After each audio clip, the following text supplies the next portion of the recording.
এই যে যুবক, তোমরা চুল কার মতো রাখছো? তোমার মনে চাইছে এই তো। সারাদিনে তুমি যে এক ওয়াক্ত নামাজ পড়ো না কেন? তোমার মন চাইছে এই কারণে। তোমার ইচ্ছা, ইউর উইশ ইউর লাইফ, অথবা ইউর লাইফ ইউর উইশ। তোমার জীবন তোমার চয়েস। তুমি ভাবছো এটা, আমার কাছে যেটা ভাল লাগে এটা, আমি যা করতে মন চাই তাই করব। আল্লাহর কসম, আল্লাহ কোরআনে বলে, নবী আপনি বলে দেন, ওই মানুষগুলো যারা নিজের মতো চলে, আল্লাহর বিধান রাসূলের বিধান তোয়াক্কা করে না, তাদের পরিচয় আর কিছুই নয়, শুধুই জানোয়ার। এটা কোরআন শরীফের আয়াত। ইনহুম ইল্লা কাল আনআম, তারা আর কিছু নয়, শুধুই চতুষ্পদ জন্তু। চতুষ্পদ জন্তুকে জানোয়ার বলে না? কথা বলেন না কেন? আল্লাহ তাআলা বলছে। আরো শুনেন মিয়া, ছেলেরা বাপ তোমরা আরো শোনো, নারী, ছবি, জিনা, ব্যভিচার, মদ, জুয়া, মোবাইল, অশ্লীল দৃশ্য, সহপাঠী বন্ধুদের সাথে আড্ডা, রাতভর দিনভর 24 ঘন্টা, খোদার 365 দিনে কোনো দিন যার কপালে ফজরের নামাজের সেজদা জোটে না, আহা, 1 বছর কোনো দিন জানো না ফজরের ওয়াক্ত হয় কখন। আহা নাফরমান, মুসলমানের ঘরে এত বড় পাষাণ কেমনে জন্ম নিলা? এত বড় নিকৃষ্ট কেমনে জন্ম নিলা? কেমনে জন্ম নিলা?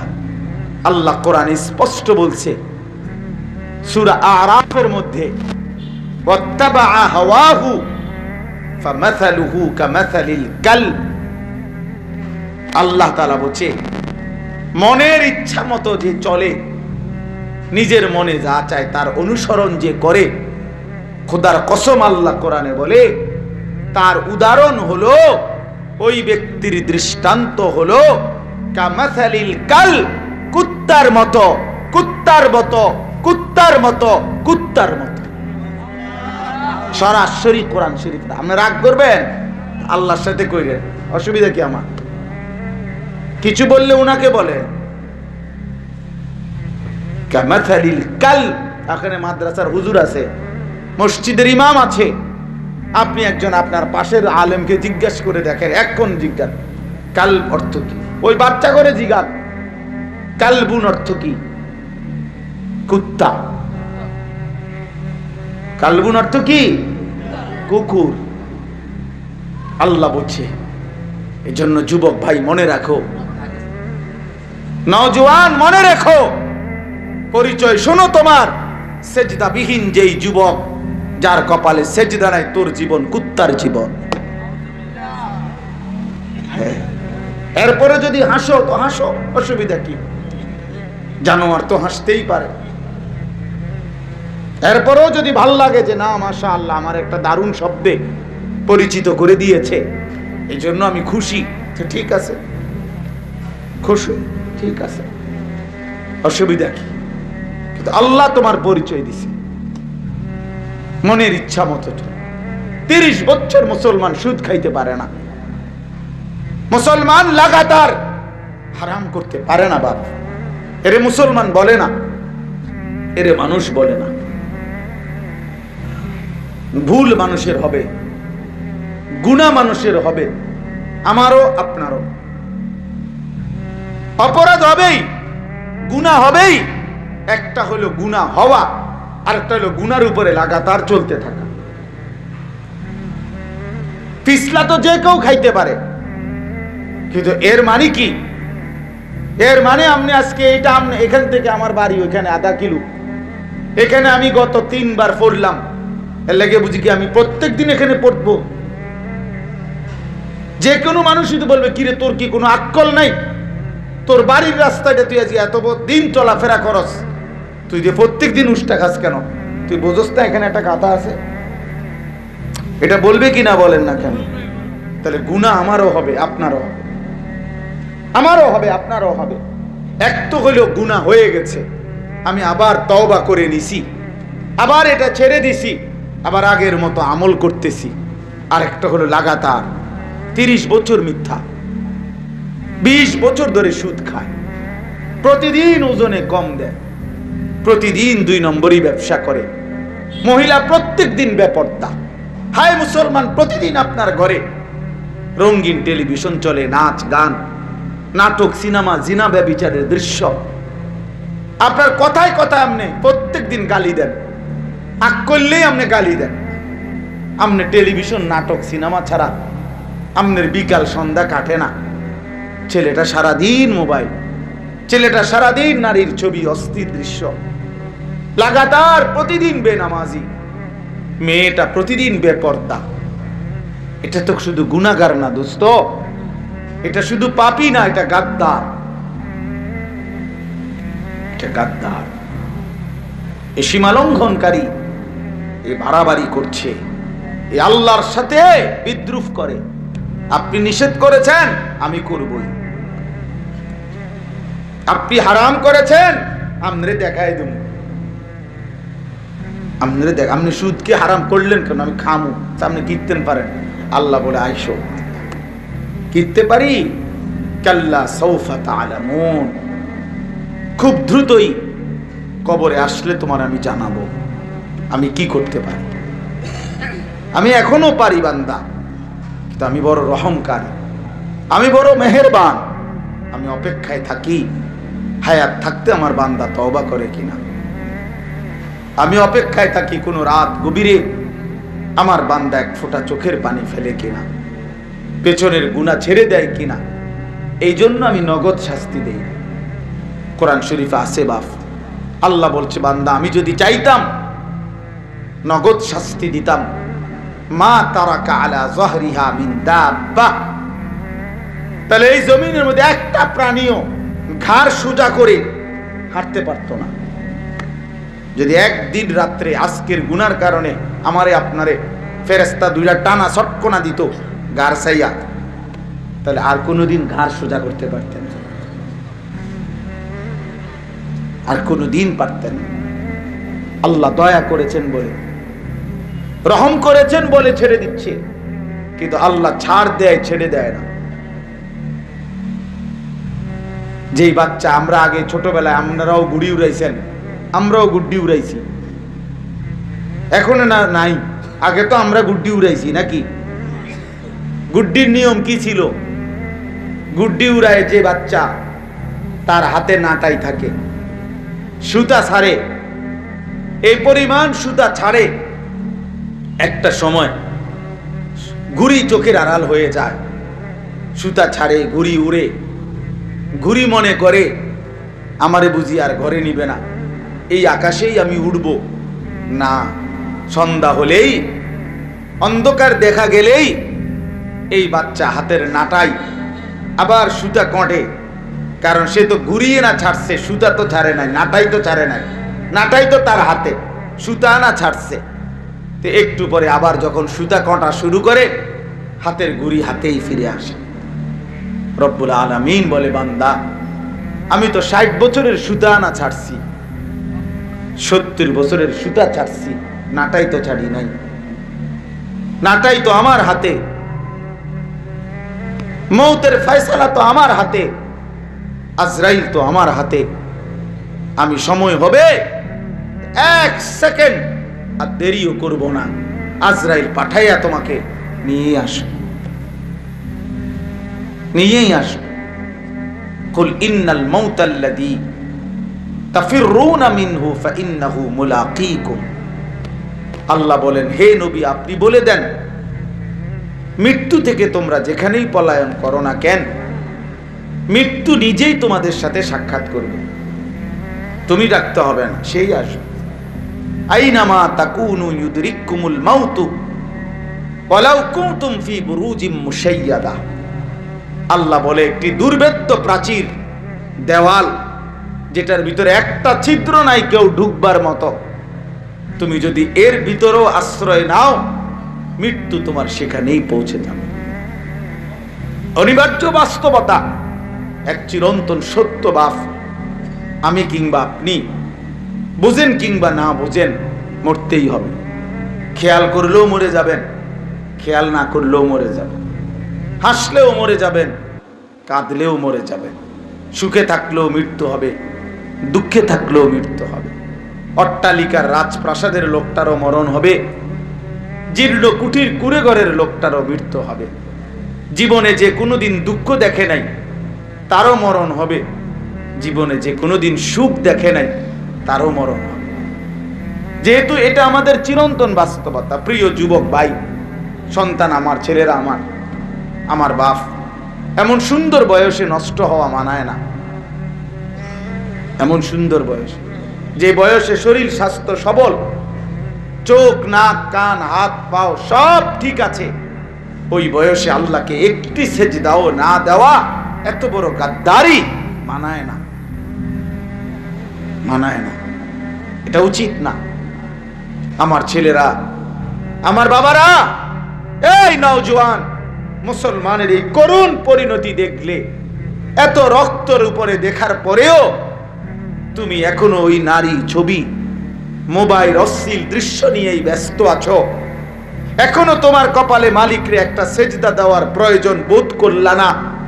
এখনো চুলগুলো তোমরা দুশ্মনের মতোই, ওই ইহুদি খ্রিস্টানদের মতোই বানায়া রাখলা। আজ বিবেকের কাছে প্রশ্ন করে গেলাম, এটা বন্ধু ইনসাফ হয় কিনা? এক মুসলমানের বাচ্চা হিসাবে এক মার পবিত্র দুধ যদি খাও, কোন মুসলমান বাবার ঘরে যদি জন্ম নিয়ে থাকো, বেনামাজি যুবক, তো মনে রাখো এটা মানায় কিনা। তুমি তোমার বিবেককে প্রশ্ন করো, তোমার ইনসাফকে তুমি বইলো। কার মতো এই চুলগুলো রাখলা তোমরা? একটা বারও ভাবলা না যে এগুলো বেঈমানের চুল, এ তো কাফেরের চুল। তুমি না মুসলমান? তুমি না মুসলমান? বলেন, কার মতো চেহারা বানাইলেন? আরে বেঈমান রে পছন্দ হলো কেন মুসলমান? ইহুদি কুত্তাদেরকে পছন্দ হলো কেন? খ্রিস্টান বেঈমানদেরকে পছন্দ হলো কেন? যাদের কাছে ন্যূনতম কোনো ভদ্রতা নাই, মানবতা বলতে ইউরোপিয়ান ওই বেঈমানদের কাছে নাই। আমেরিকার ওই বুড়া শয়তান ট্রাম্পের কাছে কোনো মনুষ্যত্ব নাই। ইসরায়েলের ওই কুত্তা নেতানিয়াহুর কাছে কোনো মনুষ্যত্ব, মানবতা, হিউম্যানিটি বলতে কিচ্ছু নাই তার মধ্যে। পৃথিবীর কোনো কালে, এই পৃথিবীর শুরু থেকে এই পর্যন্ত পৃথিবীতে যুদ্ধ চলছে মিয়া।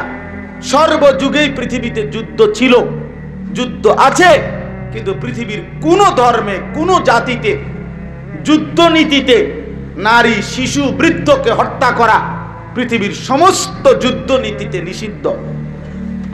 এটা তো পৃথিবীর একটি স্বতঃসিদ্ধ বিষয়।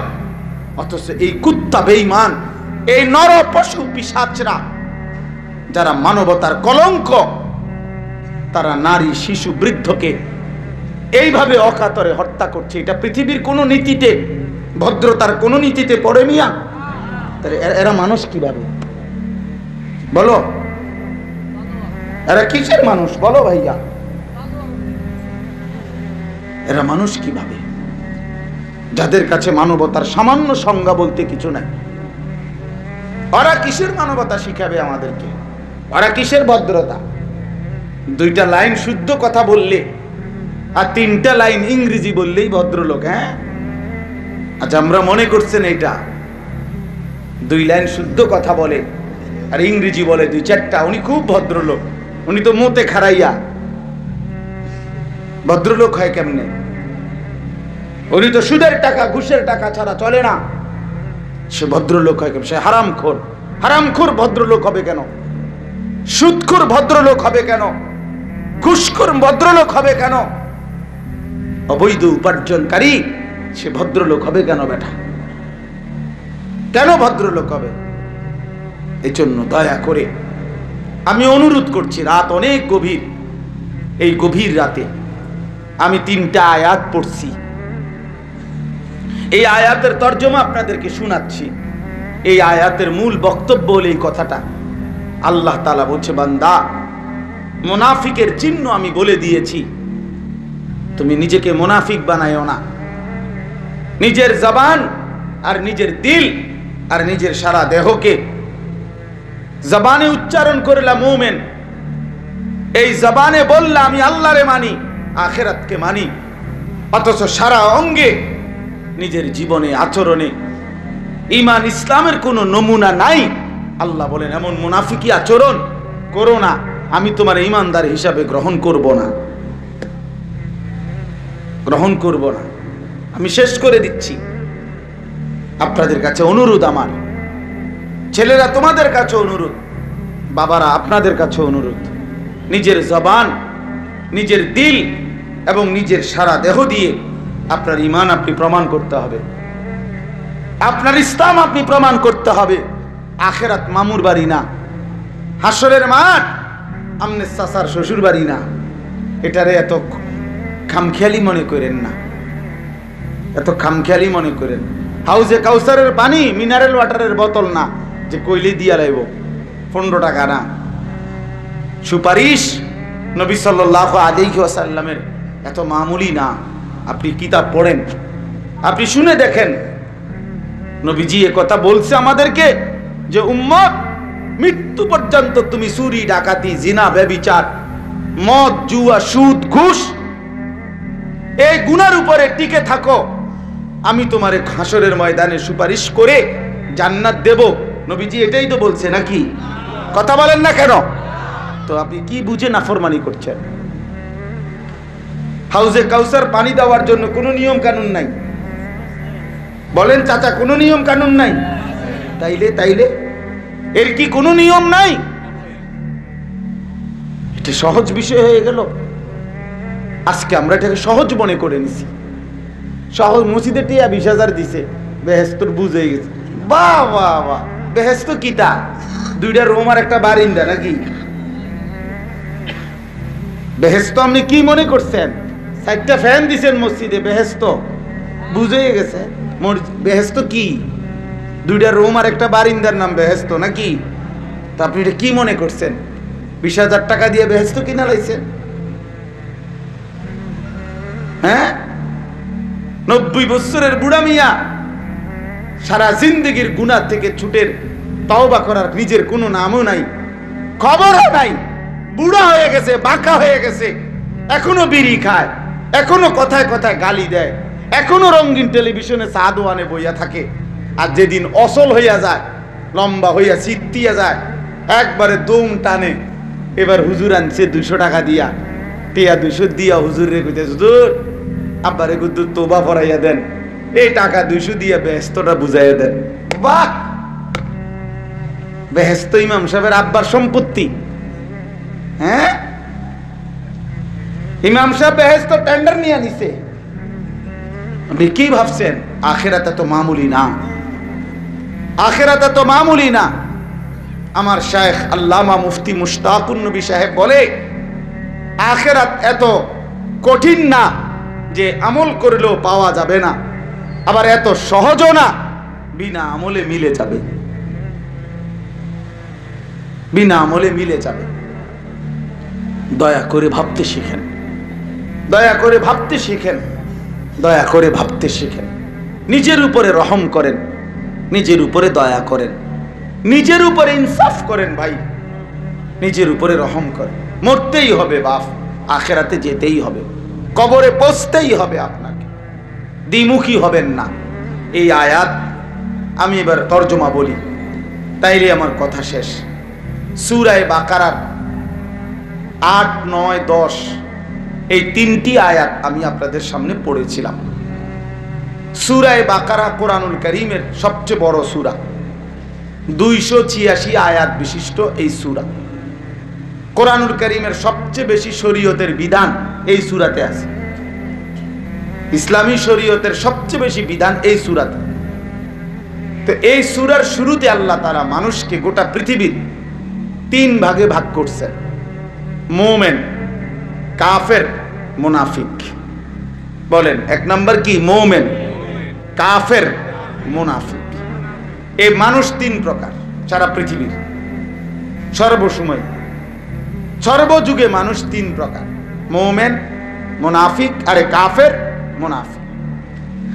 সূরা বাকারার প্রথম 20 আয়াত, 20টা আয়াত এক টানা আল্লাহ তাআলা এই 3 শ্রেণীর মানুষের পরিচয় দিয়েছেন। 20 আয়াতে। প্রথম 5টা আয়াতে মুত্তাকি মুমিনের পরিচয় দিয়েছেন। 6 এবং 7 এই 2 আয়াতে কাফেরের পরিচয় দিয়েছেন। আর 8 নাম্বার থেকে 20 নাম্বার 13টি আয়াতে একটানা মুনাফিকের পরিচয় দিয়েছেন। মুনাফিকের পরিচয় বলতে গিয়ে 13টি আয়াত ব্যবহার করছে, কাফেরের কথা বলতে গিয়ে মাত্র 2টা আয়াত ব্যবহার করছে, মুমিনের জন্য 5টা আয়াত ব্যবহার করছে। এই মোট 20 আয়াতে আল্লাহ তাআলা মুমিন, কাফের এবং মুনাফিকের পরিচয় দিচ্ছে। আমি যে 8, 9, 10 3টা আয়াত পড়ছি, এটা হলো এই মুনাফিকের পরিচয়ের প্রথম 3 আয়াত। 13টি আয়াত বললাম না, এই 13টি আয়াতের 3টা আয়াত পড়ছি। আমার অর্থ শুধু খুব ব্যাখ্যা করা না, খুব বিস্তারিত বিশ্লেষণ করতে চাচ্ছি না, শুধু এতটুকু বলছি যে এই কথাটা বলার জন্য যে নিজের জবান, আপনি আমি বলি আমরা মুসলমান, আমরা মুমিন, কিন্তু নিজের কর্ম, চেহারা, সুরত, চলন বলন, আচরণ, উচ্চারণ দ্বারা দোস্ত বাপ ছেলেরা এটা প্রমাণ দিতে হবে। নিজেরা কেউ চালাক মনে করেন না, কোনো মিথ্যাবাদী চালাক না, কোনো চোর বাটফার সিটার সুদখোর ঘুষখোর হারামখোর চালাক না, কোনো জেনাকার ব্যভিচারী অসৎ চরিত্রহীন যুবক তুমি বন্ধু চালাক না, তুমি চালাক না। তুমি মনে করতেছো তুমি খুব বুদ্ধিমান, মানুষ বুঝে না, আল্লাহও বুঝে না, দুনিয়াবাসী কেউ বুঝে না তোমার এই রং তামাশা। না না, সবাই বোঝে, সবাই বোঝে। তুমি মূলত ভাবতেছো ধোঁকা দিচ্ছ অন্যকে। আল্লাহ বলে না না ফরমান, তুমি মূলত তোমাকেই ধোঁকা দিচ্ছ। এজন্য মুনাফিক না হওয়া। আরবি ভাষায় বলে, আমরা তাফসীরের মধ্যে পড়ছি, আরব দেশে এক ধরনের বড় বড় ইন্দুরা ছিল। এই ইঁদুরকে বলতে ইয়ারবু। ওই ইন্দুরের স্বভাব ছিল, ইন্দুর গর্ত বানাইতো 2টা। মনে করেন এখানে একটা ইন্দুরে গর্ত বানাইছে, এইটার মুখ আছে, মানে এটাতে ঢুকবার বাইর হইবার জন্য মুখ খোলা। ঠিক মনে করেন আধা কিলো দূরে বরাবর এই নিচি দিয়া মাটি খুঁড়া খুঁড়া খুঁড়া খুঁড়া খুঁড়া খুঁড়া খুঁড়া এই ইন্দুরটা ও আধা কিলো দূরে আরেকটা মুখ বানাইছে। কিন্তু ওরা চালাকি করতো, ইন্দুরটা ওই যে মুখাটা, এইটার মুখে দিয়া উপরের যে মাটিটা এইটা ফেলাইতো না, মানে সরাইতো না আর কি। এটা তাফসীরে আছে, সরাবে না এরকম, শুধু মাটি খুঁড়াইয়া একের রেডি, শুধু পাতলা একটু আবরণ আছে আর এই মাটির, শুধু এমনি একটু খোঁচা দিবে বাইরে হয়ে যাবে, এরকম মাটিটা আছে শুধু। আর সব মাটি কি করে লাইছে, সরাইয়া ফেলছে। তো লোক এমনি দূরে যে হ্যাঁ আরেকটা মুখ আছে, এটা তো মুখটা খোলা নাই, এমনি বুঝার কোনো উপায় নাই। তো এই আরব দেশের এই ইন্দুর এগুলারে যখনই কেউ দৌড়ানি দিত, তো এই গর্ত দিয়ে ঢুকতো। তো ঢুকলে যে বেটা দৌড়ানি দিছে, উনি তো মনে করছে তে এন দিয়ে ঢুকছে, লাড়া সারা দিলে এখান দিয়ে বাইরে। আপনারা কেউ আগে, আমি ছোটবেলায় দেখছি এক ধরনের বড় কি ফোক জানিয়েছিল, পানি ডালতে ডালতে ডালতে ডালতে কিতা তুরুল্লা, এইটা আবার কি হইতো, এন দিয়ে বাইর হইতো, বাইর হন লাগতো, এতে পানি পরিমাণ ডালসিটের ভিতরে শেষ পর্যন্ত। আমরাও দেখছি ছোটবেলায় এইগুলো এমনি বাইর হইতো, এন দিয়ে বাইর হইতো। তো তুরুল্লা তো এন দিয়ে বাইর হয়, কিন্তু ওই ইন্দুর এই হারামি ওই বেটা তো এখানে দাঁড়ায় রয়েছে, লাড়া সারা দিতে আছে, যেতে বাইর হবো এদিক দিয়া পিটবো, কিন্তু সে ওই আধা কিলো দূর দিয়া ওই ঠুস করে এই ছোট্ট, তার তো মুখ রেডি করা, এটা দিয়া বাইর হয়ে যায়। তখন এই লোক ওইখানে তাকায়, দেখে যে হে এদিক দিয়া বের হয়ে গেছে গা দৌড়। তখন আরবরা বলতো না ফাকালিয়ার বুড়, হায় হায় ইন্দুর মুনাফিকি করলি, কি করলি, মুনাফিকি করলি। তুই আমারে বুঝাইলি তুই এদিক দিয়ে ঢুকছ, এদিক দিয়ে বাইরিবি, তুই যে আবার এদিক দিয়ে বাইরিয়ে গেছ, এটা তো আমি বুঝছি না, তুই তো আমার লগে বাটফারি করলি। এইটারে আরবিতে বলে মুনাফিক। এই মুনাফিক কেমন হয়, মানে এরকম হয়, এরকম হয়। আমারে দেখাইছে আমি এদিক দিয়া, অথচ সে বাইরে হয়ে গেছে আরেক দিক দিয়া। তো আল্লাহ তাআলা কোরআনুল কারীমের মধ্যে বলছে মুনাফিকের স্বভাব। অনেক সূরা আয়াত, একটা পূর্ণাঙ্গ সূরাও আছে।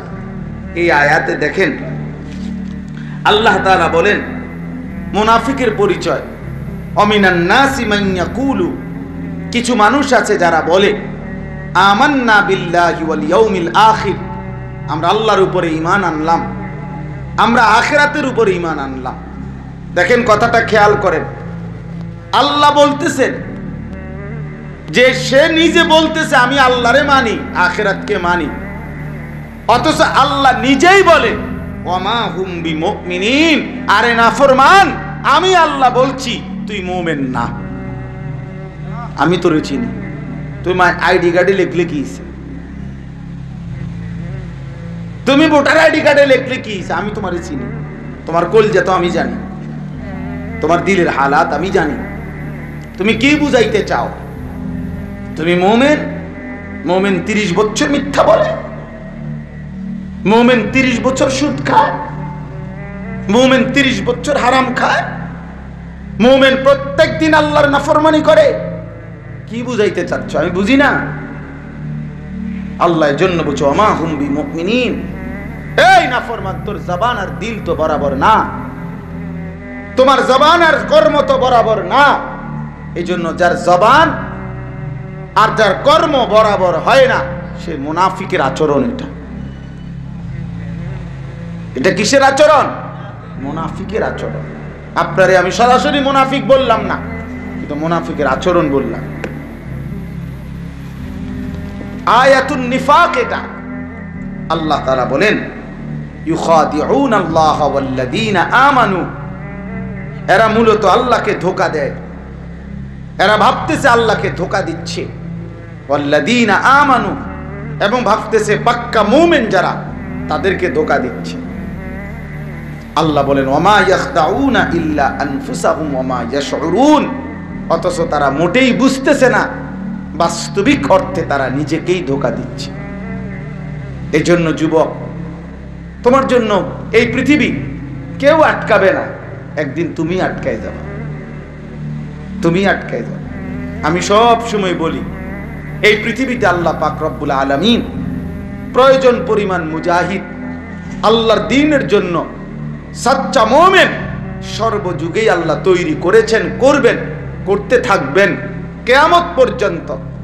দেখবেন, আমি কসম খোদার এই রাত গভীরে বললাম, একদিন আপনারা ভোরবেলা শুনবেন বিজয় ফিলিস্তিনেরই হয়েছে, ইসরায়েলের বেঈমান হেরেই গেছে, হেরেই, কোনো সন্দেহ নাই। যদি কোনোদিন শুনেন ফিলিস্তিনের আর একজন মুসলমানও বেঁচে নাই, সেদিনও ইয়াকিন করবেন খোদার কসম যে বিজয় ফিলিস্তিনের হবে, হবেই হবে, ইনশাআল্লাহ হবেই হবে, হবেই হবে। আল্লাহর ওয়াদা মিথ্যা হতে পারে না। এই ইহুদি জাতি, এদের ইতিহাস জানেন, এরা কোনোদিন, আমি রাত দেখি এজন্য বললাম না লম্বা করে, ইহুদি জাতি পৃথিবীতে কোনোদিন এদের ইতিহাস হলো এরা জীবনে কোনোদিন পৃথিবীতে বিজয়ী জাতি হিসাবে টিকতে পারে না, কোথাও যেতে নাই, এদের বিজয়ের কোনো ইতিহাস নাই। এটা মজার কথা। কোন সময় এরা বনু নজির, বনু কুরাইজা, বনু কাইনুকা, মদিনায় ইহুদি গোত্র ছিল, এরা যেতে নাই। খায়বার ইহুদিদের এলাকা ছিল, তারা দখল করে রাখছে, এরা ওইখানেও জিতে নাই। এরা ইউরোপের যেখানে গেছে ওইখানেই তারা বিতাড়িত হয়েছে। হিটলারের মতো কাফেরও তাদেরকে অকাতরে হত্যা করছে কিনা বলেন না কেন? তাইলে ইহুদি আর ফুটবল, আমি সবসময় বলি বরাবর, ইহুদি আর ফুটবল খেলার নিয়ম হইল শুধু লাথি, শুধু লাথি, হাত লাগাইলেই রেফারি হুইসেল দেয়, হ্যান্ডবল হয়েছে, রাখো রাখো, বিচার হইব, বিচার হইব। হাত লাগাইলা কেন? তো যদি জিজ্ঞাসা করে কি করতাম, শুধু লাথি, যত বড় যত জোরে লাথি তত ভালো খেলোয়াড়।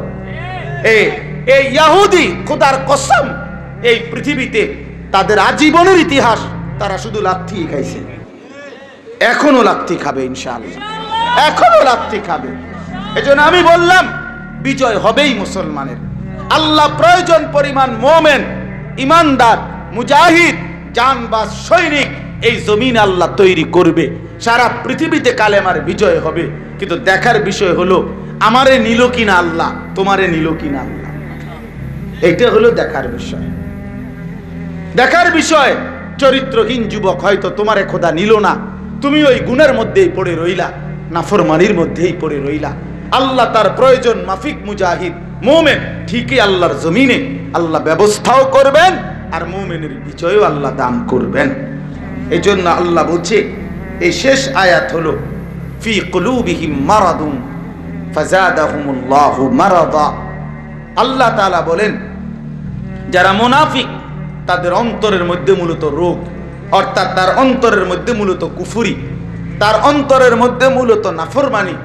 আমি আল্লাহ, এই কথাটা ভয়ানক, আবারও বলছি ভাই, এই শেষ কথাটা আল্লাহ বলছে আমিও তার রোগ আরো বাড়াইয়া দিলাম, কুফরি আরো বাড়াইয়া দিলাম, মুনাফিকি আরো বাড়াইয়া দিলাম। ওয়ালাহুম আযাবুন আলীমুন বিমা কানু ইয়াকযিবুন। আর অচিরেই এই যে মিথ্যা আচরণ, মুখে বলল মুসলমান অথচ কর্মে আচরণে বুঝাইল মুনাফিকি বিরোধিতা, আল্লাহ বলেন এই মিথ্যা কথা বলার কারণে আমি আল্লাহ তাদের জন্য অত্যন্ত মর্মান্তিক আযাব রেখে দিয়েছি, জাহান্নামের আযাব। এজন্য প্রিয় ভাই আমার, বাপ আমার, নিজেকে মুনাফিক থেকে বাঁচান, নিজেকে মুমিন প্রমাণ করেন। আপনি স্পষ্ট হাদিসের মধ্যে নবীজি বলছে যে ফজরের নামাজ পড়ে না সে মুনাফিক। খোদার কসম, রব্বে কাবার কসম, নবীজি বলছে যে ফজরের নামাজ পড়ে না সে মুনাফিক। নবীজি বলছেন এটা। তাইলে আজকে আপনি প্রমাণ করেন আপনি মুমিন, আপনি প্রমাণ করেন, ছেলেরা প্রমাণ করো।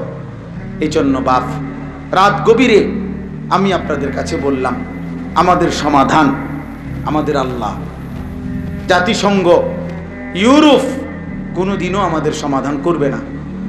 আজকে ৭৭ বছর ফিলিস্তিন নির্যাতিত, 1948 থেকে 2025, আজও সমাধান হয় নাই। কাশ্মীর আজকে ৭৮ বছর ধরে নির্যাতিত ভারতের হিন্দুদের দ্বারা, আজও সমাধান হয় নাই। রোহিঙ্গা আজকে 61 বছর যাবৎ নির্যাতিত বার্মার বৌদ্ধ বেঈমানদের দ্বারা, আজও সমাধান হয় নাই। জাতিসংঘ আমাদের সমস্যার সমাধান করবে না। এ নয় ছয় কথা কয়, বিবৃতি দেয়, আলোচনা করে, বৈঠক করে, নিন্দা প্রকাশ করে, ক্ষোভ প্রকাশ করে, আলোচনার টেবিলে ডাকে, এই সংবং তারে নারে করে করে, এই কি এভাবেই জীবন। আমাদের সমাধান আমাদের আল্লাহ, আমাদের সমাধান আমাদের সেজদা, আমাদের সমাধান আমাদের চোখের পানি, আমাদের সমাধান আমাদের আল্লাহর কাছে দোয়া। আল্লাহর কসম এই ছাড়া আমাদের বিজয় আসবে না, আমাদের সফলতা আসবে না। এজন্য আমরা মুনাফিক না হই, মুমিন হই। কি বলেন? বলেন আমরা কি হব? মুমিন হব, মুনাফিক হব না। ছেলেরা বাপ, নামাজ পড়ো, চেহারা সুন্দর করো, আখলাক সুন্দর করো, চুল স্বাভাবিক করো, মায়ের ইজ্জত বাবার ইজ্জত রক্ষা করো, ধর্মের সম্মান কোরআনের ইজ্জত রক্ষা করো। আর বাবা যারা আছেন আপনাদের কাছে অনুরোধ, নিজের স্ত্রী সন্তান ছেলে মেয়ের ইবাদত আমলের দিকে আরেকটু নজর দেন, আরেকটু চেষ্টা বাড়ান। শুধু সারা দিন রাত এই বিল্ডিং, দালান, খাট, পালং, সোফা, ফার্নিচার, ইট, বালু, সিমেন্ট নিয়ে এত ব্যস্ত হইয়েন না, এত ব্যস্ত হয়ে সন্তানকে দিন শিখান, বাচ্চাকে দিন শেখান। আগামী দিনে যারা তাদের বাচ্চাকে, মনে রাখেন এই আনিসুর রহমান আমি বলে গেলাম, আগামী দিনে যারা যাদের সন্তানকে আল্লাহর দিন থেকে, কোরআনের শিক্ষা থেকে বঞ্চিত করবেন, অচিরেই মনে রাখবেন সামনের সমস্যা হলো ঈমান বাঁচানোর সমস্যা। দাজ্জাল বের হবে, তখন হতে পারে আপনার সন্তান ঈমান নিয়ে কবরে যাইতে পারবে না।